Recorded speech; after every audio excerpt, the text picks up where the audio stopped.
ശോഭാ സുരേന്ദ്രൻ ഇത്തവണ മത്സരിക്കുന്നത് ആലപ്പുഴയാണ്. എന്തായാലും സ്ഥാനാർത്ഥിത്വത്തിൻ്റെ പ്രഖ്യാപനത്തിന് ശേഷം വലിയ ഊർജ്ജത്തോടെ വലിയ കരുത്തോടെ പ്രവർത്തകരിൽ വലിയ ആവേശം നിറച്ചുകൊണ്ടുള്ള ഒരു പ്രചരണ പ്രവർത്തനമാണ് ശോഭാ സുരേന്ദ്രൻ ആലപ്പുഴയിൽ നടത്തുന്നത്. എന്തായാലും ഇന്ന് നമ്മുടെ പ്രതിനിധിക്ക് ശോഭാ സുരേന്ദ്രൻ ഇൻ്റർവ്യൂ നൽകിയത്. അതിൽ ഏറ്റവും പ്രധാനമായി എടുത്തു പറയുന്നത് ഈ കോൺഗ്രസും NDAയും തമ്മിലാണ് മത്സരം.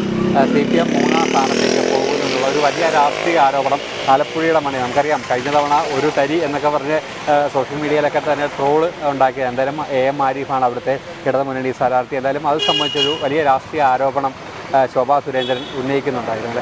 തീർച്ചയായും കഴിഞ്ഞ തവണ നേരത്തെ നമ്മൾ പറഞ്ഞ പോലെ തന്നെ ആറ്റിങ്ങിൽ നിന്ന് നേടിയ കരുത്തുറ്റ ഒരു വോട്ടിന്റെ ആത്മവിശ്വാസം തന്നെയാണ് ഇത്തവണ ശോഭാ സുരേന്ദ്രൻ ആലപ്പുഴയിൽ മത്സരിക്കാൻ ഇറങ്ങിയിരിക്കുന്നത്. നമുക്കറിയാം LDFന്റെ ഏക സീറ്റായ കഴിഞ്ഞ തവണത്തെ ഒരു സീറ്റാണ് ആലപ്പുഴ സീറ്റ്. AM ആരിഫിനെ തന്നെയാണ് ഇത്തവണയും LDF മണ്ഡലം നിലനിർത്തുന്നതിന് വേണ്ടി രംഗത്തിറങ്ങിയിരിക്കുന്നത്. ഏത് വിധനെയും മണ്ഡലം പിടിച്ചെടുക്കാൻ വേണ്ടി KC വേണുഗോപാലിനെയാണ് UDF ദേശീയ നേതാവിനെയാണ് UDF അവിടെ രംഗത്തിറക്കിയിരിക്കുന്നത്. എന്തായാലും ഈ ശോഭാ സുരേന്ദ്രൻ ആത്മവിശ്വാസത്തോടെ പറയുന്നത് ഇത്തവണ CPM, അതായത് കഴിഞ്ഞ തവണ ജയിച്ച ഒരു സീറ്റിൽ ഇത്തവണ CPM മൂന്നാം സ്ഥാനത്തേക്ക് പുറത്തള്ളപ്പെടുമെന്നാണ്. മത്സരം കോൺഗ്രസും BJPയും തമ്മിൽ നേരിട്ടാണെന്നുള്ളതാണ്. എന്തായാലും ആ വാർത്തയിലേക്ക് നമുക്ക് പോകാം.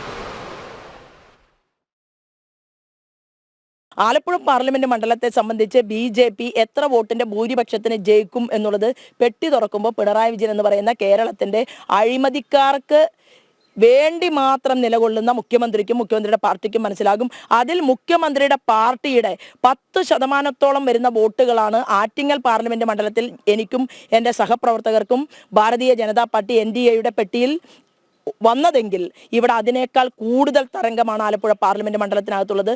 ആലപ്പുഴയിൽ മത്സരം നടക്കുന്നത് കോൺഗ്രസും BJPയും തമ്മിലാണ്. LDF മൂന്നാം സ്ഥാനത്തിന് വേണ്ടിയാണ് മത്സരിക്കുന്നത്. കാരണം എന്താണെങ്കിലും മാർക്സിസ്റ്റ് പാർട്ടി മൂന്നാം സ്ഥാനത്താണ്. മത്സരം നടക്കുന്നത് വേണുഗോപാൽ പറഞ്ഞ് ശരിയാണ്. ഇന്ത്യയിൽ ആര് പാർലമെന്റിൽ പോകണം എന്നതിനെക്കുറിച്ച് ചിന്തിക്കുന്ന മത്സരത്തിൽ കോൺഗ്രസിന് തന്നെയാണ് പ്രസക്തിയുള്ളത്. അപ്പോൾ കോൺഗ്രസും ഭാരതീയ ജനതാ പാർട്ടിയുമാണ് നേരിട്ട് ഏറ്റുമുട്ടുന്നത് എന്നുള്ള കാര്യത്തിൽ ഒരു തർക്കവുമില്ല. അവിടെ മാർക്സിസ്റ്റ് പാർട്ടിയുടെ വോട്ടുകൾ അത് ത്രികോണ മത്സരം എന്നുള്ള രീതിയിൽ പോലും തടഞ്ഞു നിർത്താൻ പറ്റാതെ ഒഴുകി വരുന്ന ഒരു സാഹചര്യമാണ് ആലപ്പുഴ പാർലമെന്റ് മണ്ഡലത്തിലുള്ളത്. കരിമണൽ കമ്പനി തോട്ടപ്പള്ളിയിലെ ജനങ്ങളെ കൊള്ളയടിച്ചില്ലെങ്കിൽ ആറാട്ടുപുഴയിലും തൃക്കുന്നപ്പുഴയിലും വന്നിറങ്ങാൻ മുഖ്യമന്ത്രിക്ക് ധൈര്യമുണ്ടോ എന്നും ശോഭാ സുരേന്ദ്രൻ വെല്ലുവിളിച്ചു. കേരളത്തിന്റെ മുഖ്യമന്ത്രി താങ്കളൊന്ന് ആറാട്ടുപുഴയിലും തൃക്കുന്നപ്പുഴയിലും അതുപോലെ തന്നെ വിവിധങ്ങളായിട്ടുള്ള കടലോര പ്രദേശങ്ങളിലേക്കും ഒന്ന് ഇറങ്ങാൻ കേരളത്തിന്റെ മുഖ്യമന്ത്രി പിണറായിക്ക് തന്റെ ഇടമുണ്ടോ? ഒരു കരിമണൽ കർത്തയും ഒരു സ്വകാര്യ കമ്പനിയും ഇവിടെ ആലപ്പുഴ പാർലമെന്റ് മണ്ഡലത്തിലെ ജനങ്ങളെ കൊള്ളയടിച്ചിട്ടില്ലെങ്കിൽ എന്തുകൊണ്ടാണ് ജനപക്ഷത്ത് വരാനായിട്ട് ഇത്ര മടി? ജനം, ആലപ്പുഴ.